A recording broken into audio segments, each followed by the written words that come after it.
Welcome to the Timeless Tales Library, where every story is a gentle doorway into rest. I'm Theodore, your host, and tonight I'll be sharing a soothing tale to ease your mind and guide you gently towards sleep. The Timeless Tales Library is made possible by listeners like you. If you found comfort here, please subscribe and help us continue creating these peaceful stories. As you settle in, comment below and let me know where you are in the world tonight, and share a place you dream of a story taking you to, perhaps Paris, Rome, the Grand Canyon, or a quiet forest. Your ideas keep our little library glowing bright. Close your eyes and let yourself drift into the shadowed halls of an ancient castle, where the rain falls soft against stone walls and the vampire count offers you refuge from the storm. Here, in this world of velvet darkness and flickering candlelight, you are safe, cherished, and held in a peculiar kind of comfort that only the night can bring. Now close your eyes and breathe deeply.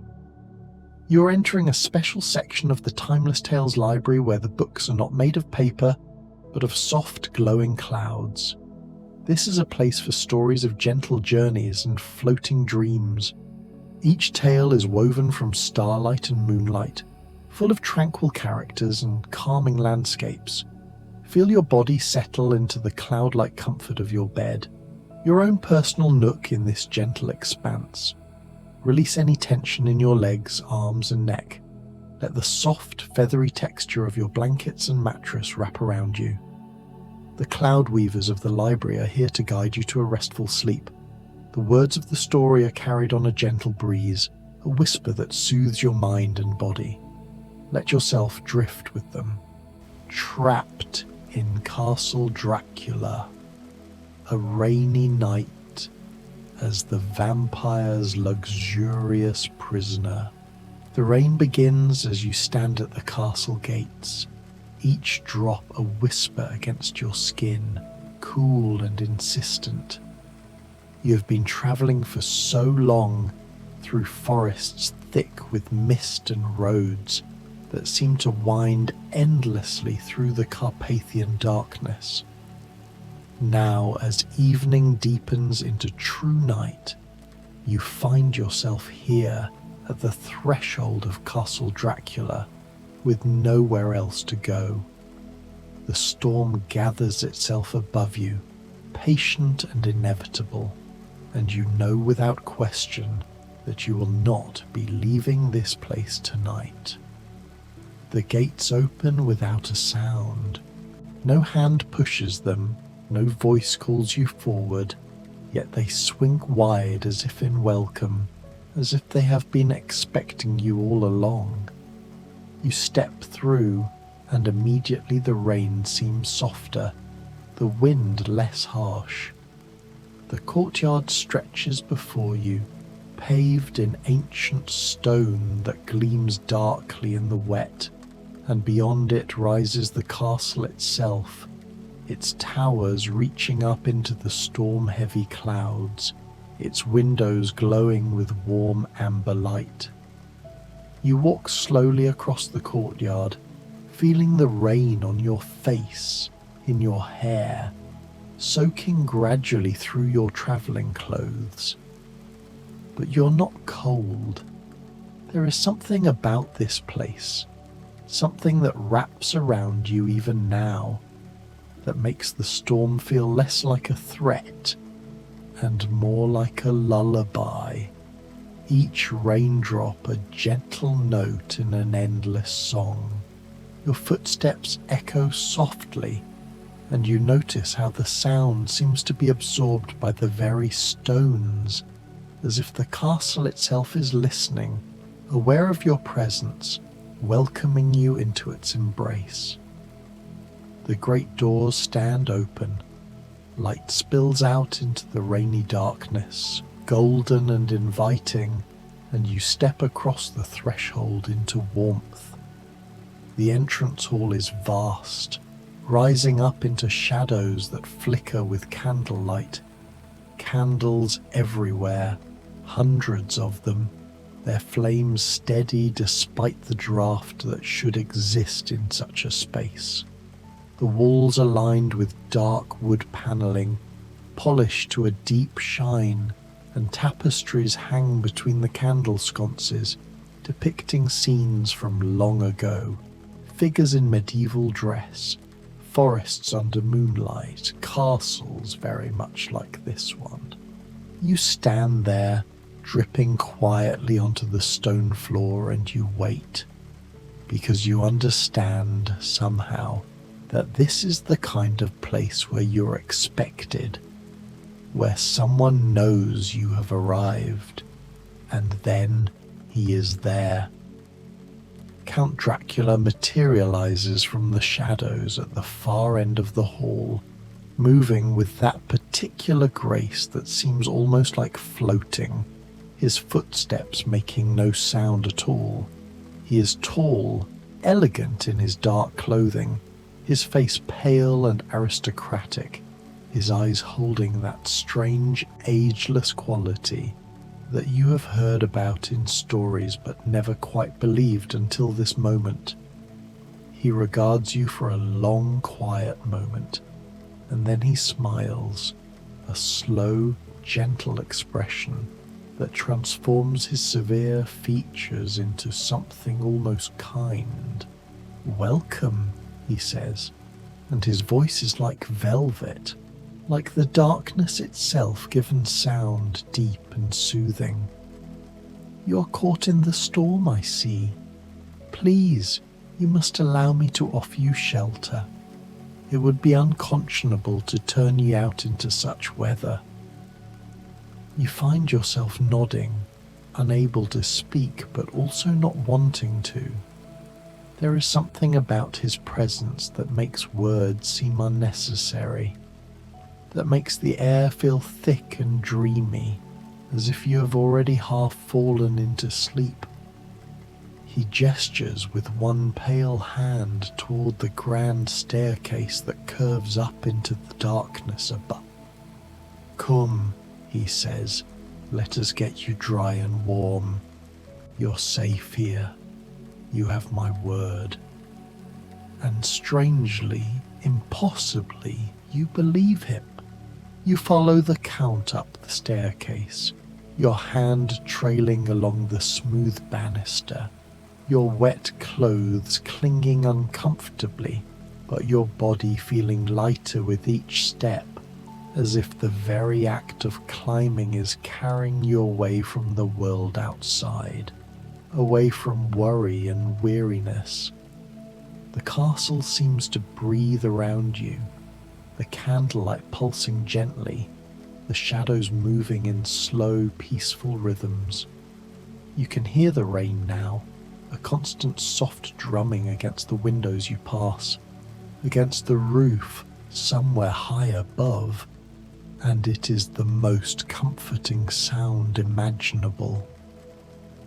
The Count leads you down a long corridor, past doors of carved wood and windows that look out onto rain-streaked darkness.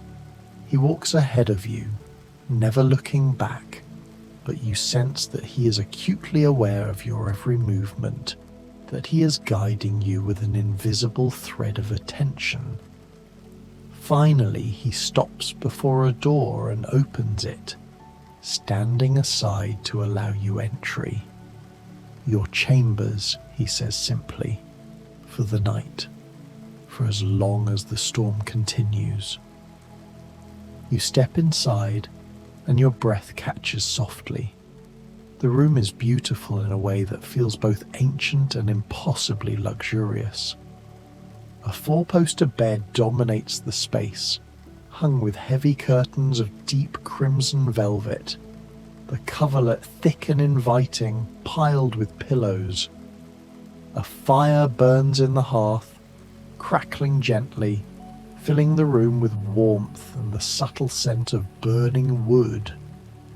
More candles, of course, casting their steady golden light across everything. A sitting area with chairs upholstered in dark brocade.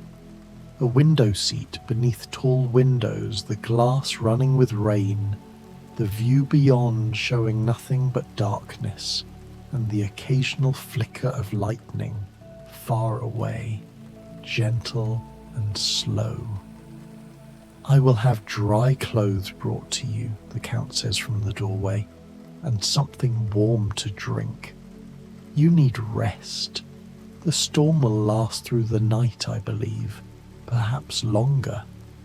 You are, as you may have surmised, rather trapped here until it passes." He says this last part with the faintest hint of amusement, as if the idea of being trapped here is not a threat but rather a gift. And looking around this beautiful room, feeling the warmth seeping into your bones, hearing the rain continuing its gentle percussion, you find that you cannot disagree. "Rest," the Count says again, and then he's gone, the door closing with a soft click, leaving you alone with the fire and the candlelight and the endless soothing rain. You stand there for a moment, still dripping, still slightly dazed by everything that has happened. Then, slowly, you begin to peel off your wet clothes, letting them fall in a sodden heap. Almost immediately there is a soft knock, and when you call out, the door opens just enough for a pale hand to reach through, holding a bundle of soft fabric. You take it, murmuring thanks, and the door closes again. The clothes are unlike anything you have ever worn. A sleeping gown of silk so fine it feels like water in your hands, dark and shimmering in the candlelight. A robe of velvet to go over it, soft as a dream. You slip them on, and they fit perfectly, as if made specifically for you. As if this castle has been waiting for you all along and has prepared everything just so. You move to the window seat and curl up there, looking out at the rain-drenched night. The glass is cool against your forehead when you lean close, and beyond it the storm continues its work, washing the world clean, blurring the edges of reality. Lightning flickers again, distant and lazy, illuminating the towers and battlements of the castle, the dark forests beyond, the mountains rising up into clouds. Everything soft, everything safe, everything exactly as it should be. Another knock, and this time when you call out, the door opens fully. It is not the Count, but a young woman, pale and dark-eyed, dressed in clothing from another century, her movements as graceful as his. She carries a tray, which she sets down on a small table near the fire. She smiles at you, a secretive, knowing smile, and then she's gone as silently as she came. On the tray, a silver pot of tea, fragrant and steaming, a cup of delicate porcelain, small cakes that look impossibly delicious, dusted with sugar. You pour yourself tea, and the scent rises up, floral and soothing, with hints of something you cannot quite identify, something that makes your eyelids feel heavy. Your limbs feel loose and relaxed. You sip slowly, letting the warmth spread through you, and you eat one of the cakes, the sweetness melting on your tongue. The fire crackles, the rain continues. You feel yourself sinking into a state of profound peace, as if all the tension you have been carrying has simply dissolved, as if this room, this castle, this strange night are exactly what you needed without knowing it. Time passes strangely here. You're not sure if minutes go by or hours. You move from the window seat to the bed, pulling back the heavy curtains, sinking down into softness so complete it is almost unreal. The mattress seems to embrace you, the pillows perfect, the coverlet weighted and warm. You lie there, staring up at the canopy above you, watching the shadows dance across the fabric, and you listen to the castle settling around you, the old stones breathing, the rain singing its endless song. And then the Count is there again. You did not hear him enter, you did not hear the door. But when you turn your head, he is standing near the fire, watching the flames, his hands clasped behind his back. He looks thoughtful, almost melancholy, and for a moment you simply watch him, this strange, elegant creature who has taken you in from the storm. "Are you comfortable?" he asks without turning. "Yes," you say, and your voice sounds dreamlike even to your own ears. "Very comfortable." "Good." He turns now, meeting your eyes, and his gaze is penetrating but not unkind. "You're wondering, I think, about your circumstances, about being trapped here." "I am," you admit. "A little."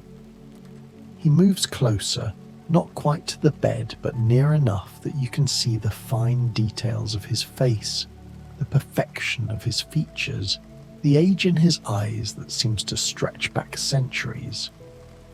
"There is no malice in it," he says gently. "The storm came. You needed shelter. I am pleased to provide it. And in truth, I find that I enjoy the company. It is not often that travellers find their way to this place. Not any more." "How long will the storm last?" you ask. He considers this, tilting his head slightly. "As long as it needs to," he says. "The weather in these mountains is its own master. A day perhaps, perhaps two. You will be cared for. You will want for nothing. And when the storm clears, if you wish to leave, the gates will open for you. But until then..." "I am your prisoner," you finish, but there is no fear in the words. He smiles that small, gentle smile again. "My guest," he corrects. "Honoured and treasured. There is a difference." And you believe him. You do not know why, but you do. He moves to one of the chairs near the fire and settles into it with that unnatural grace. "Sleep if you wish," he says. "I will stay here for a time.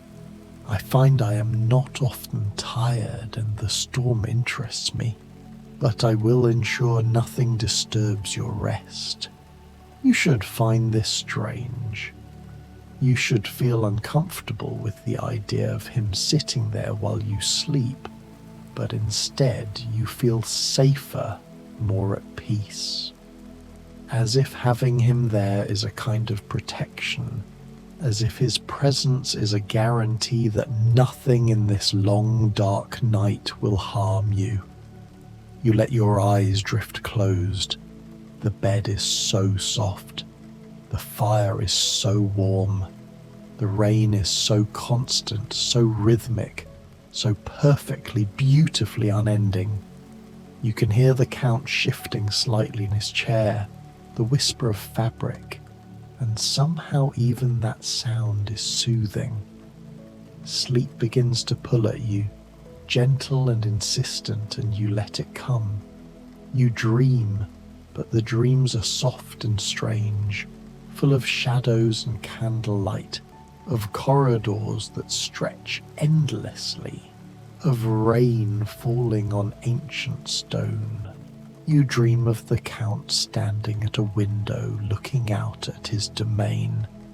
and in the dream you understand that he is lonely, that he has been lonely for longer than you can imagine, and that your presence here, even trapped by the storm, is a gift to him.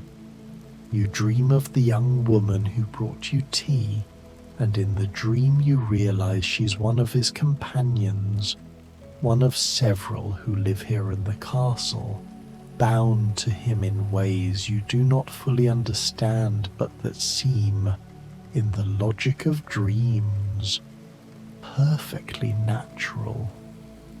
You dream of them moving through the halls, graceful and silent, and you are one of them now, at least for this night, for as long as the storm continues.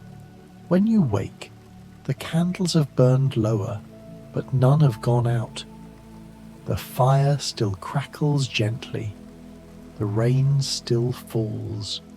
The Count is still there, still sitting in his chair, but now he holds a book and he's reading by the firelight, his expression peaceful. He glances up when he senses you're waking and he sets the book aside. You slept well, he observes. It is not a question. I did, you say, surprised to realize how true it is. You cannot remember the last time you slept so deeply, so peacefully. The storm continues, he says, gesturing toward the windows. It shows no sign of breaking. I hope this does not distress you. You consider this. Outside, the world is still lost in rain and darkness. But here, in this room, with the fire and the candles and the overwhelming comfort, you find that you are not distressed at all. In fact, there is a part of you that is almost glad, that wants to remain here in this peculiar sanctuary, cut off from everything else. No, you say honestly, I am not distressed. He seems pleased by this. Then perhaps you would join me for dinner, he says. It is late afternoon by my estimation, though the storm makes it difficult to judge the time. I would enjoy your company. You rise from the bed, wrapping the velvet robe around yourself, and you follow him out of the room and back through the corridors. The castle during this dim, rain-soaked day feels even more dreamlike than it did the night before. You pass other rooms, catch glimpses through open doors of libraries and sitting rooms, of chambers filled with antiques and paintings, of spaces that seem to exist out of time, and here and there you catch sight of the others, the pale, graceful figures who also dwell here. They do not speak to you, but they nod. They smile, and you feel acknowledged, accepted into this strange household. The dining room is magnificent. A long table of dark wood, set with silver and crystal that catches the candlelight. The Count seats you near the head of the table, and almost immediately the young woman from before appears with others, carrying trays of food. The meal is exquisite, each dish more delicious than the last, and though you notice the Count himself eats very little, he watches you with evident satisfaction, pleased to see you enjoying his hospitality. As you eat, he talks. He tells you stories of the castle, of its history stretching back centuries, of the wars and alliances, the births and deaths, the long, slow passage of time in this place. His voice is hypnotic, the stories flowing one into another, and you listen in a state of rapt attention.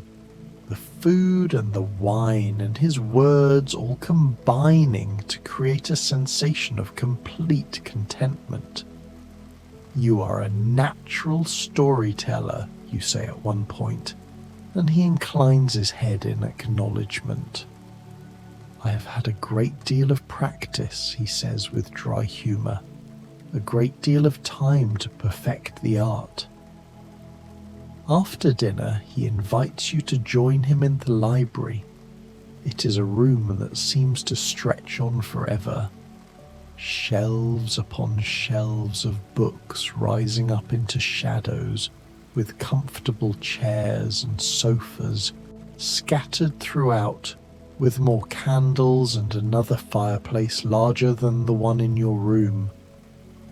The rain is louder here, drumming against tall windows, and there is something immensely peaceful about sitting in this warm, book-lined space while the storm continues its work outside.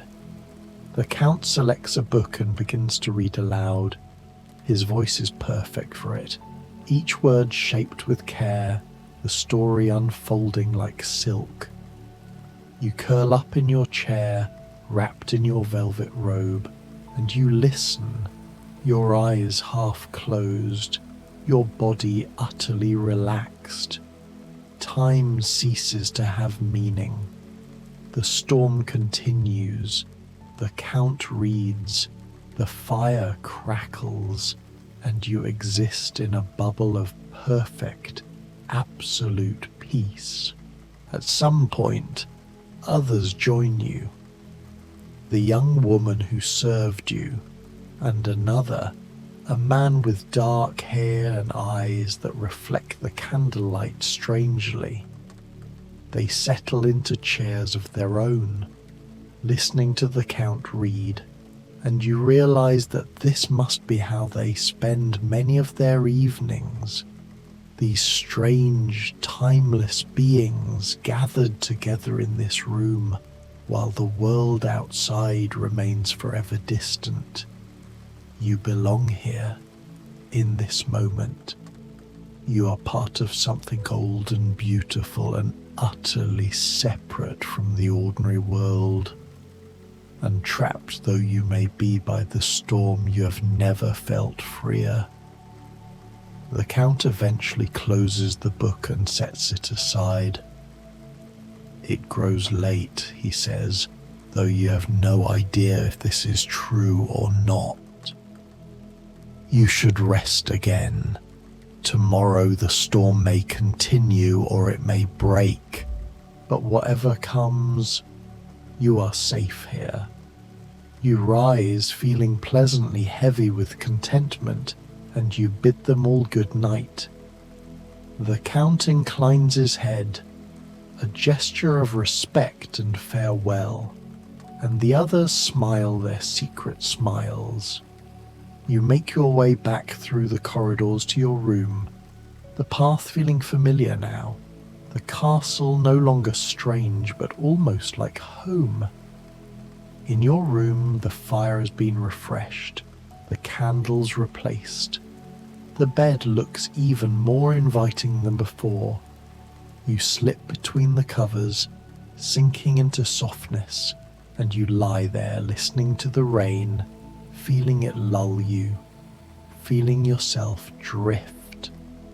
The door opens softly, and the Count appears one more time. He moves to the window, looking out at the storm, and for a long moment he simply stands there, a dark silhouette against the rain-blurred glass. "You asked earlier how long you would be trapped here," he says quietly. "The truth is, I do not know. The storms in these mountains can last for days. But I will tell you something else, something I suspect you have already sensed." He turns to look at you, his eyes glowing faintly in the candlelight. "You're not truly trapped," he says. "Not in any way that matters. The gates would open for you even now if you truly wished to leave. But the storm is still dangerous, and the night is deep, and I think perhaps Perhaps you do not wish to leave. Not yet. You say nothing because he is right. You do not wish to leave. Not yet. Perhaps not for a while. There is something about this place, he continues, moving closer to your bed. Something that calls to certain people. Those who are tired of the world. Those who need rest, true rest, away from everything that demands and drains and diminishes. You're such a person, I think, and so the castle has claimed you, just for a little while, just until you are ready to return to the world outside. He reaches out and his hand, cool and gentle, brushes across your forehead, smoothing back your hair. The touch is surprisingly tender, surprisingly kind. Sleep now, he says, his voice barely above a whisper. Sleep deeply and dream beautifully. You're watched over, you're treasured, you are exactly where you need to be. And with that, he is gone, the door closing softly behind him, and you are alone with the rain and the fire and the incredible, encompassing peace of this place. You close your eyes and let sleep take you completely. The storm continues through the next day and the next night and possibly the day after that. You lose track of time and you find that you do not care. Each morning, or what you assume is morning, you wake to find a breakfast tray waiting for you. Each day, you wander the castle, exploring its rooms and corridors, discovering new wonders at every turn. Libraries full of ancient texts, galleries hung with portraits of people long dead, rooms filled with curiosities from around the world collected over centuries, and always the rain falling, soft and constant, cutting you off from everything beyond these walls. You take meals with the Count and his companions. You spend evenings in the library listening to him read or engaging in quiet conversation. You learn about his life told in fragments and stories that span centuries. You learn about the others who were once human like you but who chose to remain here, to become part of this timeless place. They do not explain precisely what that means, and you do not ask because in the dreamy, peaceful state you exist in, such questions seem unimportant. You sleep deeply every night, your dreams full of the castle, of candlelight and shadows, of the Count's voice reading stories, of the rain falling endlessly. You wake feeling more rested than you ever have, as if each sleep is healing something deep within you, some exhaustion that you did not even know you carried. And then one morning you wake to silence. It takes you a moment to realize what is different. The rain has stopped. You rise from bed and go to the window, pulling back the heavy curtain, and you see that the storm has finally passed. The sky is clear, washed clean, a brilliant blue that seems almost shocking after so many days of grey. The sun is rising, spilling golden light across the mountains, and everything glistens with leftover rain, beautiful and fresh and new. You should feel relieved. You should feel eager to leave, to continue your journey. But instead, you feel a pang of something very much like loss. There is a knock at your door, and when you answer it, the Count is there. He looks at you for a long moment and you see understanding in his eyes. The storm has passed, he says unnecessarily. Yes, you say. I know. You're free to go, he continues. Your clothes have been cleaned and dried. They are there in the wardrobe. The gates will open for you. The road will be clear. You nod slowly. And if I wanted to stay, you ask quietly. Just a little longer. His expression softens, becomes something almost fond. You could stay, he says, for as long as you wish, but I think you know that eventually you must return to the world. This place, this castle, it is a refuge, but it is not meant to be a prison. Even a beautiful prison is still a prison. He is right, and you know it. As much as you have come to love the peace and the strange comfort of this place, as much as you have been treasured here, you cannot remain forever. The world outside still exists. Your life still exists, and the storm has passed. Will I remember this, you ask? When I leave, will I remember? You will remember it as a dream, the Count says. A beautiful, strange dream that you had once in a storm, in a castle far from anywhere. And perhaps, if you ever find yourself in need of refuge again, if you ever need to be treasured and kept safe for a little while, you will find your way back here. The castle has a way of calling to those who need it. You dress in your own clothes, now clean and dry, though they feel strange after days in silk and velvet. You make your way through the castle one last time, committing every detail to memory, knowing that once you leave, it will all become dreamlike and distant. The Count walks with you to the great entrance hall, and his companions are there as well, gathered to see you off. They do not speak, but they smile, and you feel their goodwill like a blessing. At the doors, the Count takes your hand in his, raising it to his lips in an old-fashioned gesture of farewell. Safe travels, he says, and remember, you were never truly trapped.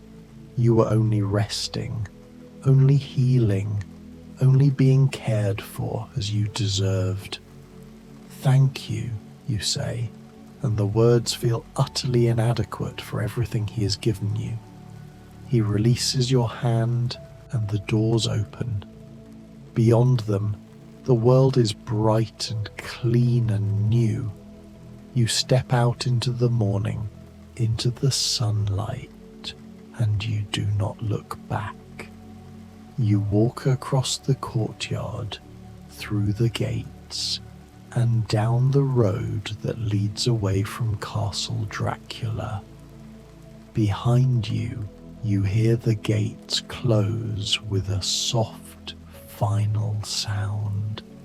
You walk for an hour, maybe more, through forests that drip with rainwater, through air that smells of earth and growing things, and gradually the castle fades from your thoughts, becoming something distant and dreamlike, something that might have happened or might have been imagined. But you feel different. You feel rested in a way you cannot quite explain. You feel cared for. You feel, in some strange, deep way, loved. And somewhere in your mind, like a promise or a secret, you carry the knowledge that if you ever need it again, if you ever find yourself lost in a storm with nowhere to go, the castle will be there, the gates will open, the Count will welcome you in, and you will be treasured for as long as you need to be. The road stretches before you, leading back to the world, back to your life, and you walk it with a lightness in your step, carrying the memory of candlelight and rain, of velvet darkness and gentle voices, of a place that exists out of time where you were. For just a little while, exactly where you belonged. The sun climbs higher, the day grows warm, and you continue on, back to the waking world, carrying the dream of Castle Dracula with you like a secret treasure, like a gift you were given in the night and will carry forever, soft and safe in your heart. Sleep comes easily tonight, wherever you are, whatever bed you find yourself in, and in your dreams you hear the rain beginning again, soft against ancient stone, and you know that somewhere, in a castle far away, the Count stands at a window, watching the storm, waiting patiently for the next traveller who will need refuge, who will need to be trapped, just for a little while, in luxury and peace and gentle, encompassing care. And in that knowledge, you rest,